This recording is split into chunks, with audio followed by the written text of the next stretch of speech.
The room smelled of pine boughs and warm tallow, and Eleanor Graves stood at the far edge of it, near the servants' corridor, where the candles had not been replaced since October.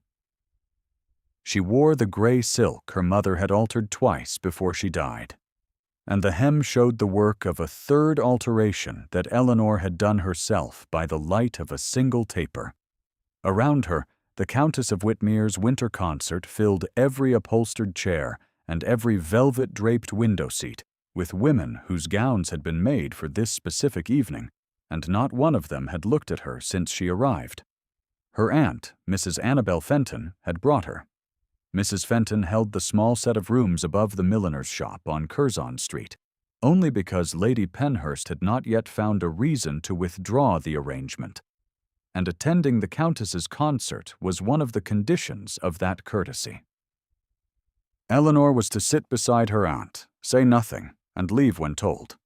She had done this before. She had done it 11 times in the 18 months since her father's death, when the debts had surfaced like water through floorboards, £2,000 owed to men whose names she had never heard spoken at his table.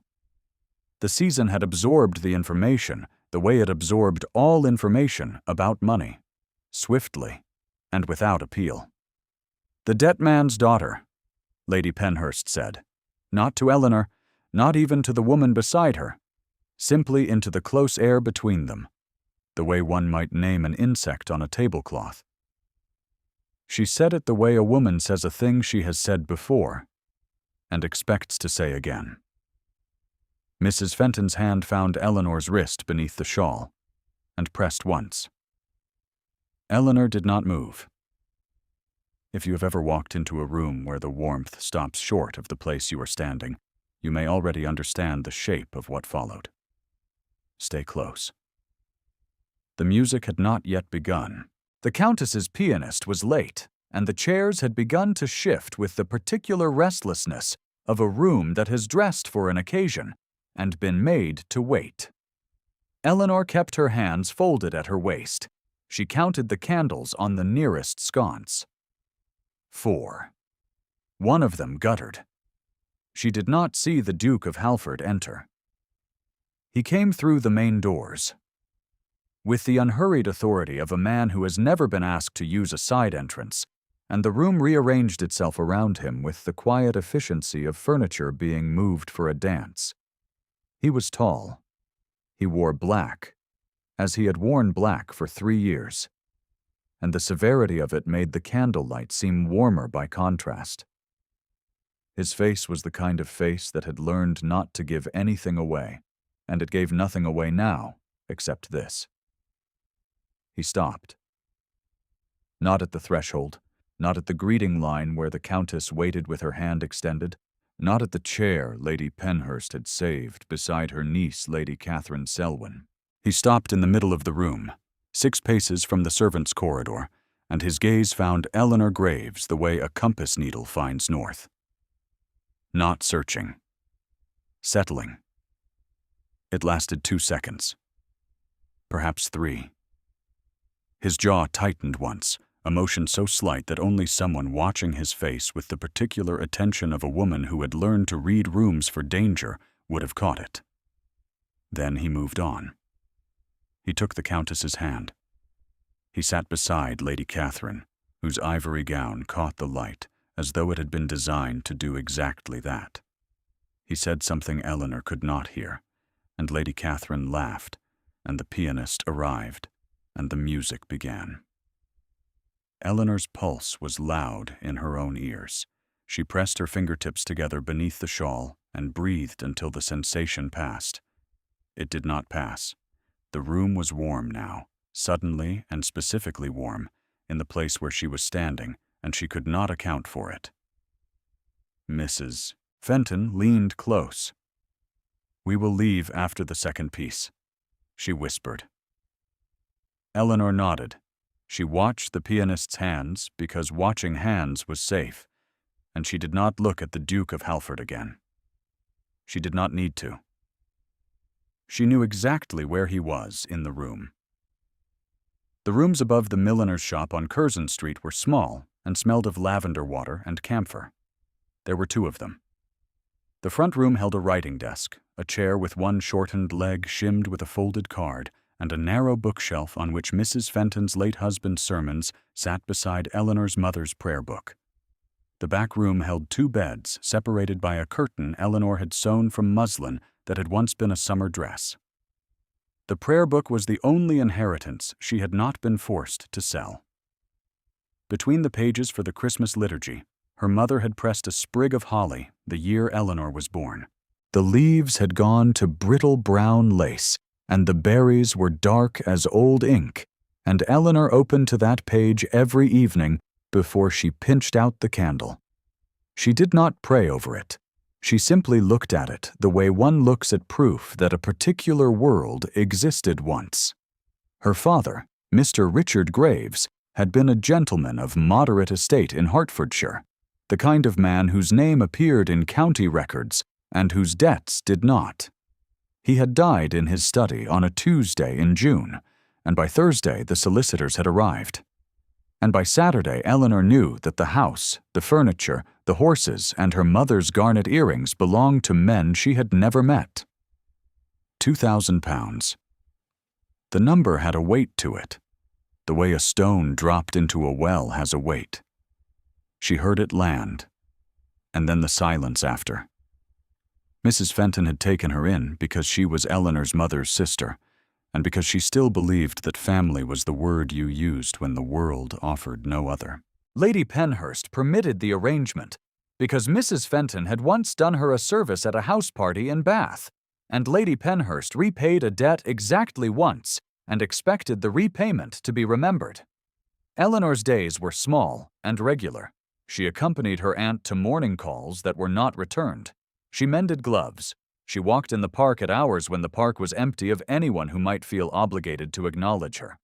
She had not danced since her father's funeral, had not played the piano since the instrument was taken, had not worn a color other than gray or brown since the day she had understood, with the quiet clarity of a door closing, that the life in which she wore colors was finished. The season had not been cruel to her. Cruelty implies attention. The season had simply revised its list, and Eleanor's name had been drawn through with a single line. She received no invitations. She was not cut directly. She was simply not present in the minds of women whose minds were organized around who could be usefully seated beside whom, and a girl with £2,000 of debt and no portion was not usefully seated beside anyone. Lady Penhurst had said as much to Mrs. Fenton at the start of autumn, in the front room, while Eleanor stood in the back room behind the muslin curtain, close enough to hear every word. "Your niece is a good girl, Annabel. I do not dispute it. She has a tolerable face and a civil manner. She is also the debt man's daughter, and until someone settles that account, there is nothing I or anyone can do for her. You understand?" Mrs. Fenton had said she understood. Eleanor had pressed her mother's prayer book against her ribs and breathed until the holly sprig's brittle edge stopped trembling against her thumb. It was now the 2nd week of December. London was preparing for Christmas, and Eleanor watched the preparations from the window above the milliner's shop, and thought of the concert, and of the pianist's hands, and of nothing else, and failed. The Duke of Halford's London residence occupied the eastern end of Berkeley Square. Eleanor had passed it twice on her morning walks, always on the far pavement, always with her eyes forward, and when Mrs. Fenton told her, 3 days after the concert, that Lady Penhurst had summoned them both to Halford House for a morning call, Eleanor's first thought was that there had been a mistake. There had not been a mistake. Lady Penhurst required Mrs. Fenton for a discussion about the Christmas charitable giving. Eleanor was to accompany her aunt, sit in the morning room, touch nothing, and wait. The morning room at Halford House was larger than both rooms above the milliner's shop combined. It had 3 tall windows that looked onto a garden where the last of the autumn's roses had been cut back to bare stems, and a fireplace in which a fire burned with the steady confidence of a house that never runs short of coal. There was a piano in the corner, a Broadwood, the kind Eleanor's mother had played, and the sight of it stopped her breath for a moment that she hoped no one witnessed. Mrs. Fenton went with Lady Penhurst into the library. Eleanor sat in the morning room with her hands in her lap, and the fire crackled, and the Broadwood gleamed in the gray December light, and she did not touch it. The door opened. A boy of 5 came in. He had dark hair cut too long across his forehead, and the particular gravity of a child who has been told to be quiet so often that he has made quiet into a language. He looked at Eleanor with the frank assessment of someone who has not yet learned that looking is a social act, and he said, "You are not Lady Catherine." "No," Eleanor said. "I am Miss Graves." "Miss Graves." He said it carefully, the way a child says a new word he intends to keep. "Do you play?" He was looking at the Broadwood. Eleanor looked at it too. 18 months. Her fingers knew the shape of keys the way a body knows the shape of a staircase walked in the dark. "I used to," she said. "Thomas." The voice came from the doorway, and it was low and level, and carried the particular weight of a man who has spent 3 years learning to say his son's name without flinching. The Duke of Halford stood in the frame of the morning room door, still in black, his hand at his side. He looked at Eleanor, then at Thomas, then at the piano. "She says she used to play," Thomas said. He did not move from the spot where he stood, 3 feet from Eleanor's chair, with the stubborn, planted stance of a child who has found something interesting and does not intend to be redirected. The Duke's gaze returned to Eleanor. It stayed. "The instrument is tuned," he said. His voice gave away nothing. His hand, at the doorframe, held the wood 1 degree tighter than a man who felt nothing would need to hold it. "If you wish to play, you may play." It was not an invitation. It was a command shaped like a permission, and Eleanor heard both, and her hands had already risen from her lap before her mind could intervene. She sat at the Broadwood. The ivory was cool and smooth, and the first note she struck filled the morning room with a sound so clean and warm that Thomas took a step closer, and the Duke did not move, and Eleanor played. She played a Clementi sonatina her mother had taught her when she was 9, and the notes came back to her hands as though they had been waiting there all along. Thomas sat on the carpet and tucked his legs beneath him. The Duke stood in the doorway and did not sit down, and did not leave, and did not speak. When she finished, the silence held for 4 full seconds. Thomas looked up at her with an expression she could not name, something between hunger and satisfaction. The face of a child who has heard a sound he has been waiting to hear without knowing he was waiting. "Again," Thomas said. Eleanor looked at the Duke. His face was still. His jaw was set. His eyes, gray as the December sky outside the tall windows, held something she could not read, or could read, and did not dare believe. "Play what you like," he said. "Stay as long as you wish." She played for an hour, when Mrs. Fenton came to collect her. Eleanor's fingers ached, and the morning room was warm. And Thomas had fallen asleep on the carpet beside the piano, with his cheek against the edge of the rug. And the Duke of Halford had gone. And Eleanor did not know when he had left, only that the doorway was empty and the air in it was different from the air in the rest of the room. She returned the next day, and the day after that.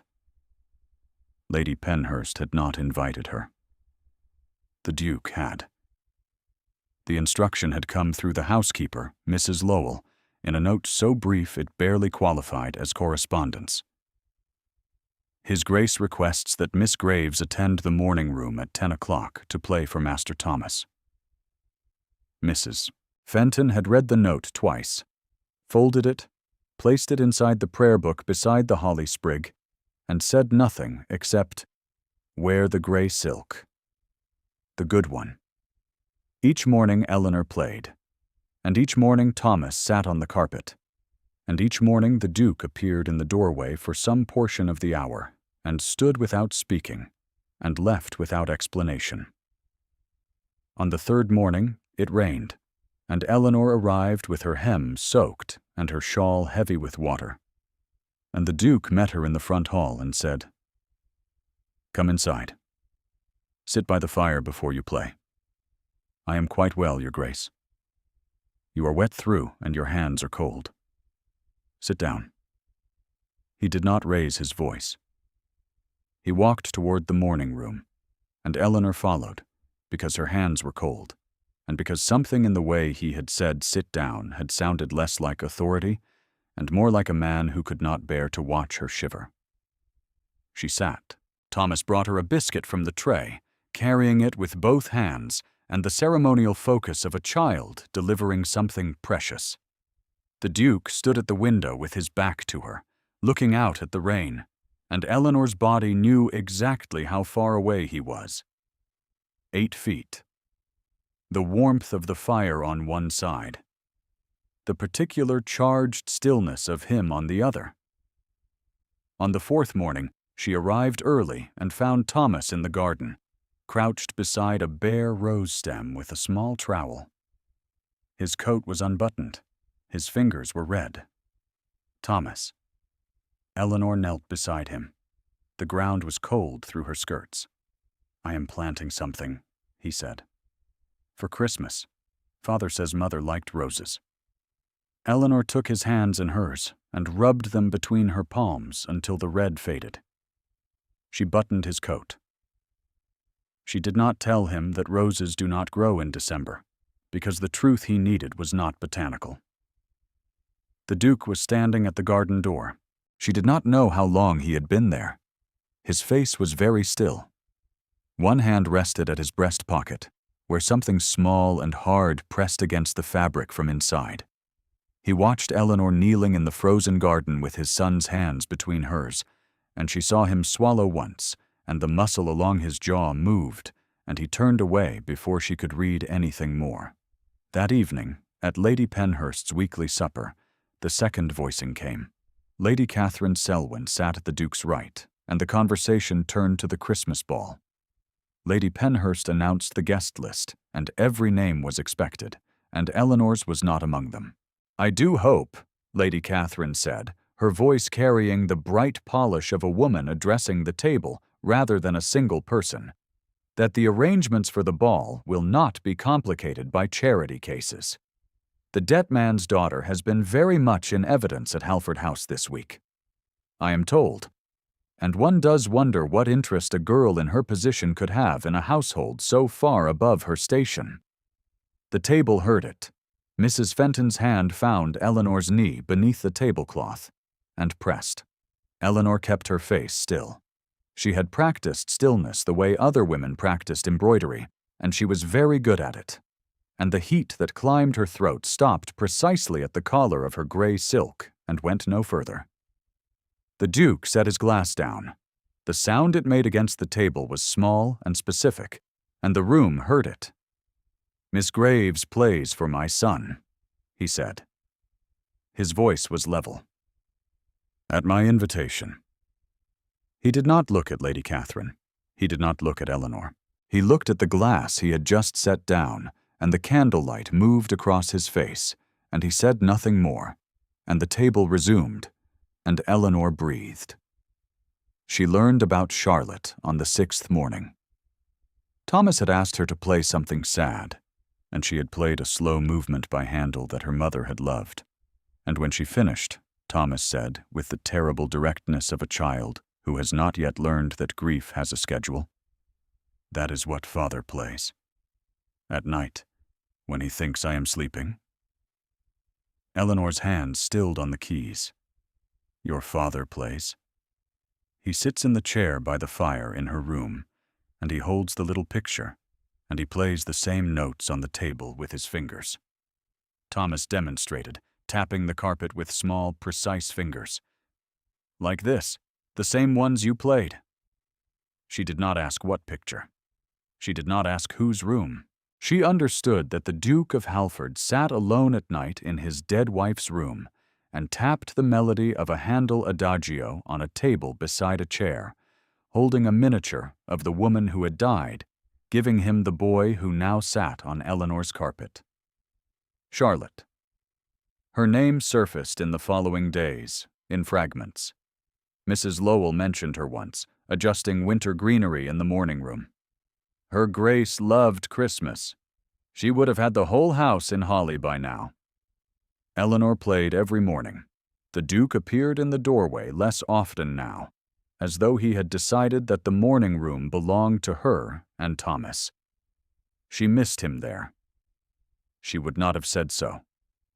Her body said so, in the way her fingers found the keys with more precision when she knew he was listening, in the way her breathing shallowed when she heard his step in the corridor and deepened when the step passed without stopping. On the 8th morning, he stopped. She was playing a carol, something simple and old that her mother had sung, and the notes were warm in the cold room. And Thomas was arranging a collection of tin soldiers on the carpet into formations he had invented. And the Duke came into the morning room and sat down. Not in the doorway. In the chair beside the fireplace, 6 feet from the piano, with his long legs stretched toward the hearth, and his hand at his breast pocket, where the miniature pressed its familiar shape against the black wool of his coat. Eleanor's fingers did not falter. She played the carol through, and when she finished, she kept her hands on the keys, because lifting them would mean turning to face him, and she was not certain she was ready for what she would see. "My wife died 3 years ago this month," he said. His voice was low. "In this house? In the room above us?" He did not look at Eleanor. He looked at the fire. "I was 40 miles away when it happened, settling an estate matter that could have waited. I chose the estate. The estate is still here. Charlotte is not.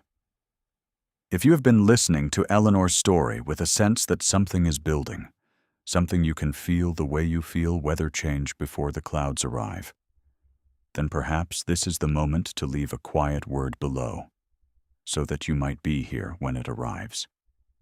Eleanor turned on the bench. His face was open in a way she had not seen before, the mask not removed so much as simply absent. His eyes were on the fire, and the grief in them was not fresh. It was the old kind, the kind that has been carried so long it has shaped itself to the bones it rests against, and Eleanor recognized it the way she recognized the Handel adagio, by its specific weight. "She would have liked you," he said. He said it the way he said everything, his voice level, his words exact, as though each one had been weighed before he released it. "She would have liked the way you play. She would have liked that Thomas sits on the carpet." Eleanor's throat closed. She pressed her fingers against the cool ivory of the keys and said, "I am sorry, Your Grace, for your loss." He looked at her then. "James," he said, just the name, said quietly, the way a man says a word he has not said to anyone in a long time, and needs to hear how it sounds in a room where someone might receive it. She did not say it back. She was not ready. She turned to the keys and played another carol, and he sat in the chair beside the fire with his hand at his breast pocket, and Thomas arranged his soldiers, and the December light came through the tall windows, gray and steady, and none of them spoke, and none of them left. The letter arrived on the morning of December the 22nd. Lady Penhurst's handwriting was precise and angular, the penmanship of a woman who writes instructions rather than correspondence. It was addressed to Mrs. Fenton. Eleanor read it over her aunt's shoulder in the front room above the milliner's shop, with the prayer book open on the desk and the holly sprig visible between its pages, and the words were very clear. The arrangement regarding the rooms on Curzon Street would conclude on the 1st of January. Mrs. Fenton was thanked for her years of companionship and was encouraged to make suitable arrangements for herself and her niece. Lady Penhurst wished them both a pleasant Christmas and remained, etc., etc., her servant. Mrs. Fenton set the letter down. Her hands were steady, because Mrs. Fenton's hands were always steady, and steadiness was the last inheritance she could offer. "It is because of the mornings at Halford House," Eleanor said. "It is because Lady Penhurst has decided that Lady Catherine Selwyn will be the next Duchess of Halford, and you are in the way of that decision, and she has removed you in the only way she can." Mrs. Fenton folded the letter and placed it inside the desk drawer. "We will manage, Eleanor. We have managed before." They had managed before. They would manage again. Eleanor stood at the window and looked out at Curzon Street, where a boy was hanging pine garlands above a shop door, and the smell of roasting chestnuts came up from the street. And London was preparing for Christmas, and she was being removed from it one room at a time. She went to Halford House that morning because she had promised Thomas she would teach him a new carol before Christmas, and because a promise to a 5-year-old boy did not bend to the machinations of dowagers, and because if she was going to lose the morning room and the Broadwood and the warmth of the fire, she would lose them on her own terms. Thomas met her in the hall. He was carrying a sprig of holly he had found in the garden, small and slightly crushed, with 2 red berries still attached. "For you," he said. "For Christmas. Father says holly means you are welcome." Eleanor knelt. She took the holly. The berries were bright against her gray glove, and she held them carefully, the way you hold something a child has given you when a child's giving is the most specific kindness you have received in 18 months. "Thank you, Thomas," she said. "I will keep it." She played for an hour. The Duke did not come. When she finished, she closed the Broadwood's lid gently, and she knelt beside Thomas. And she said, "I may not be able to come tomorrow, Thomas, or for some time after that." His face changed. It was the face of a child who has had things taken from him before and recognizes the grammar of departure. "You are leaving," he said. "I must." "Why?" She could not say because your great-aunt has decided I am not suitable for your father's household. She could not say because I am the debt man's daughter, and my presence in this house threatens the order that Lady Penhurst has spent 30 years constructing. She said, "Because sometimes the world asks us to go, even when we would rather stay." Thomas's chin trembled once, and he set it firm. And the resemblance to his father in that moment was so precise and so devastating that Eleanor had to press her palm flat against the Broadwood's closed lid to steady herself. She walked home in the cold. The holly Thomas had given her was in her coat pocket. She did not cry. The street was busy, and the chestnuts were roasting. And London did not notice when one more woman walked home with her face turned away from the wind. That evening, Mrs. Fenton went to Lady Penhurst's house for the final weekly supper. Eleanor was not invited. She stayed in the front room and mended a glove, and did not play the Handel Adagio on the surface of the desk, and did not think of a man who played it on a table beside a chair in a dead woman's room, and failed. Mrs. Fenton came home at 9. She sat in the chair with the shimmed leg, and said, carefully, "Lady Catherine told the supper table that you had been dismissed from Halford House. She said, and I am quoting because you should hear the words, exactly as they were spoken. The debt man's daughter has been removed at last. One does hope she finds some position more suited to her circumstances. A scullery, perhaps." Eleanor's hand stopped on the glove. The needle was still. The room was very quiet. "Who heard it?" Eleanor asked. "Everyone. Mrs. Lowell, Mr. Harding, the Duke's solicitor, Lady Penhurst. 6 other guests whose names I wrote down because I thought you might want them later. Mrs. Fenton paused. The Duke was not present. He had taken Thomas to see the Christmas illuminations. Eleanor set down the glove. She placed the needle in its case. She opened the prayer book to the page where her mother's holly sprig lay brittle and dark, and beside it she placed the small bright sprig Thomas had given her that morning, and she closed the book, and she pressed her hand flat against the cover, and she breathed. She was not going to disappear quietly. She had done that for 18 months, and it had earned her nothing, and she was finished with it. The Christmas ball at Halford House filled every window with candlelight and every room with the scent of pine and beeswax and cold December air carried in on the coats of arriving guests. Eleanor stood at the foot of the front steps in her gray silk, the good one, the one with her mother's alterations and her own, and the prayer book was in her coat pocket, and the invitation was in her hand. It had arrived that morning. Not from Lady Penhurst, not through the housekeeper. A plain card in a plain envelope, hand-delivered by a footman in Halford livery, and the handwriting was the Duke's own.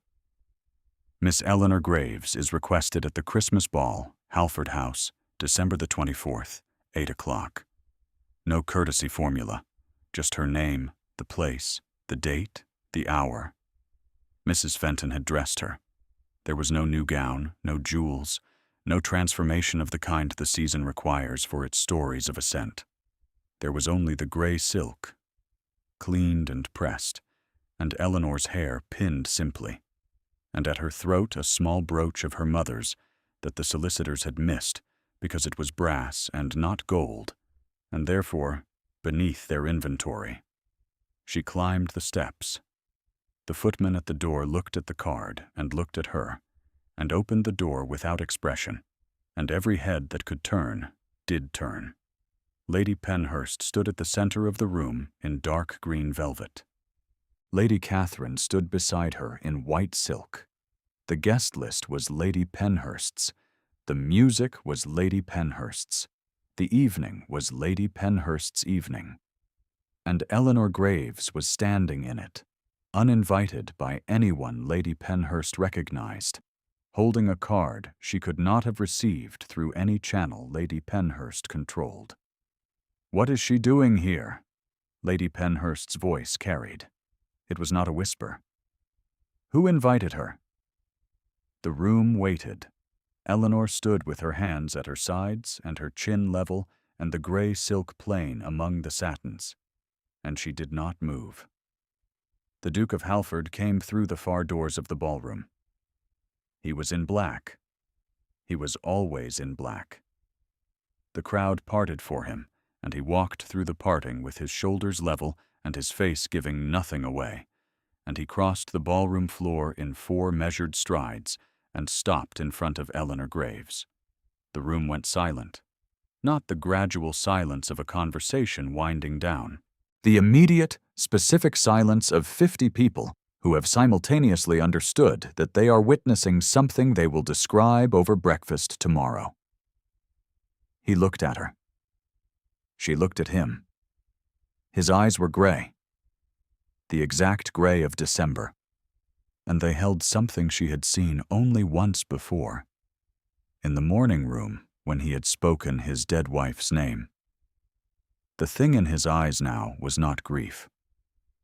It was the thing that arrives when grief has done its work, and the man underneath it is still standing. He offered his hand. Palm up, steady. The hand of a man who has not offered it to anyone in 3 years and is offering it now, in front of 50 witnesses and a dowager and a rival and a room full of candles and pine boughs and cold December air, to the dead man's daughter in a gray silk dress. "Miss Graves will open this ball with me," he said. His voice was level. He did not raise it. The room heard him the way a room hears a door close, Lady Penhurst's mouth opened. No sound came out. Her hand, which had been resting on the back of a gilt chair, gripped the wood, and the green velvet of her sleeve creased, and she looked at the Duke, and she looked at Eleanor, and she looked at the room full of people who were looking at her, and for the first time in 30 years of managing the Halford social calendar, she had nothing to say.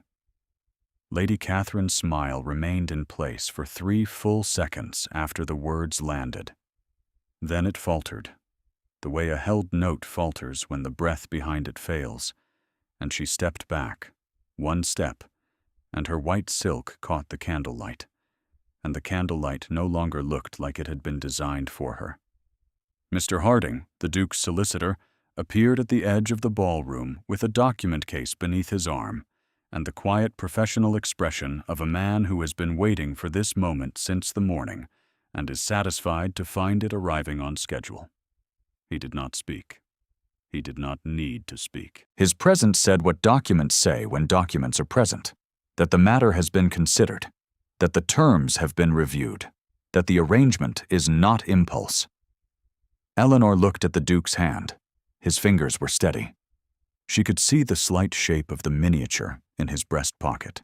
Charlotte's face pressed against his heart as it had been for 3 years, and she understood that his hand was not extended in spite of that weight. It was extended because of it. Because he had carried grief long enough to know what it cost, and he had seen her carry hers, and he had decided that she was worth the reaching. She placed her hand in his. His fingers closed around hers, warm and specific and deliberate, and the room exhaled, and the musicians lifted their bows, and the Duke of Halford led Eleanor Graves onto the floor of his own Christmas ball, while 50 guests watched, and Lady Penhurst sat down slowly in the gilt chair she had been gripping, and did not rise again for the duration of the first dance. They danced. He held her correctly, at the precise distance the waltz requires, and his hand at her waist was steady, and his eyes did not leave her face. And Eleanor felt, for the first time in 18 months, that the air around her was not something she had to survive. It was something she was permitted to breathe. Christmas morning came with snow. It fell softly on the windows of Halford House, the kind of snow that does not accumulate so much as arrive, each flake finding its place on the glass with the unhurried precision of a guest who knows she has been expected. Eleanor stood at the tall window of the morning room, the room that smelled of pine and beeswax, and the lingering warmth of last night's fire, and watched the garden fill with white. Thomas was on the carpet behind her, arranging the tin soldiers into a formation he called the Christmas Regiment. He had been awake since dawn. He had found her in the corridor and taken her hand and led her to the morning room with the absolute certainty of a child who has decided that the person he has brought belongs in this house and intends to make the belonging permanent by sheer repetition of proximity. The Broadwood stood open. She had played 2 carols already this morning, one for Thomas, and one because the keys were there, and her hands remembered, and the room was warm, and the snow was falling, and she was, for the first time she could name, not an intruder in this warmth. The Duke came in. He was not in black.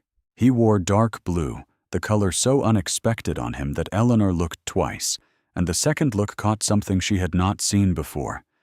His face was quiet, not guarded, not masked, simply quiet, the face of a man who has set something down that he has been carrying for a long time and is learning what his shoulders feel like without it. He sat in the chair beside the fire. Thomas climbed into his lap, soldiers in hand, and began explaining the Christmas Regiment's campaign strategy with the detailed gravity of a 5-year-old general. The Duke listened. His hand rested on Thomas's back, and his eyes found Eleanor's across the room, and he held them, and she held them, and the snow fell, and the fire burned, and the morning was very still. "Eleanor," he said. Her name, her given name, said for the first time in his voice. In this room. On this morning. He said it the way he said everything, with precision and weight, as though the word itself was a door he had been standing outside for weeks and had only now decided to open. She felt it land, in her chest, in the spaces between her ribs where the prayer book had pressed its weight for 18 months. Her name in his mouth was a recognition, the kind that arrives when someone has seen you, the actual you, the one who kneels in frozen gardens and plays Clementi sonatinas and carries brittle holly between the pages of a prayer book and has decided that what he sees is what he wants. "James," she said. The name she had not been ready to say in the morning room 6 days ago. She was ready now. It came out quiet and steady, and Thomas looked up from his soldiers and looked between them and settled deeper into his father's lap, with the satisfied expression of a child who has solved a problem the adults have been working on for weeks. Mrs. Fenton arrived at noon. Invited for Christmas dinner by an arrangement the Duke had made through Mrs. Lowell. Lady Penhurst's attendance had been quietly redirected to a separate luncheon at her own residence, which she had accepted with the tight-lipped grace of a woman who understands that the calendar is no longer hers to manage. Eleanor sat at the table in the dining room, which was large enough for 20 and set for 4, and Mrs. Fenton sat across from her, and Thomas sat on a cushioned chair that placed him exactly at the height of the table's edge, and the Duke sat at the head, and the food was warm, and the candles burned, and the conversation was small and specific and touched. Once, on the rooms above the milliner's shop. "Those will not be needed," the Duke said. He said it to Mrs. Fenton. He said it in the same level voice he used for everything. And his hand, beneath the table, had found Eleanor's, and his fingers threaded through hers, warm and deliberate. And Mrs. Fenton looked at their hands and looked at Eleanor's face, and nodded once and said, "I see, Your Grace," and served herself another slice of pudding with the steady composure of a woman who has waited 18 months for something she will not ruin by crying at the table. After dinner, Eleanor sat at the Broadwood and played. Not the Clementi sonatina. Not the Handel adagio. Something new. Something she found in her hands the way you find a word you did not know you knew. A melody that belonged to this room, and this fire, and this snow, and this particular arrangement of people in chairs. Thomas fell asleep on the carpet again, cheek against the rug, soldiers scattered in peaceful disarray around him. Mrs. Fenton dozed in the chair by the window. The Duke stood behind Eleanor at the piano, not touching her, close enough that she could feel the warmth of him along her back. And she played, and the snow fell, and the candles on the mantel burned down to their last quarter-inch. Steady and bright. In her coat pocket, hanging in the hall, the prayer book held 2 sprigs of holly between its pages. The old one, brittle and dark, pressed by her mother's hand the year Eleanor was born. The new one, small and slightly crushed, with 2 red berries still bright, given to her by a boy who had said for Christmas and meant for always.